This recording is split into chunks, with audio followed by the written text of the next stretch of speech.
निकलने में बड़ी परेशानी है। लेकिन जब सतपुरुष ने देखा, रूहों ने पुकार की, तो उन्होंने यहाँ महापुरुषों को अपना भेद देके और उनको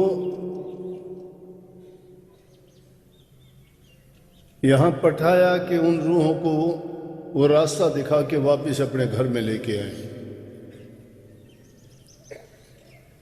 लेकिन यहाँ आने के बाद हमने क्या किया कि जो चीजें हम अपनाते हैं उन चीजों में कहीं भी सत्यता नहीं है। क्यों नहीं है? ये चीज काल और माया की घड़ी हुई, बनाई हुई और हमें भटकाने और भरमाने के लिए बनाई गई।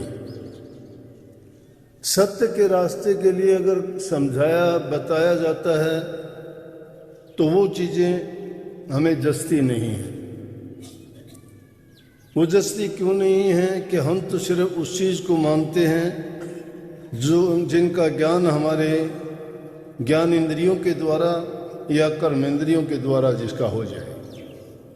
बिना देखे किसी चीज को मानते नहीं हैं, बिना सुने नहीं मानते हैं।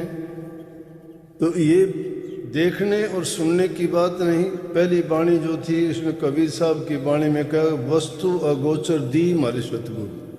अगोचर सतगुरु वो अगोचर चीज देता है जो इस दुनिया में नहीं है,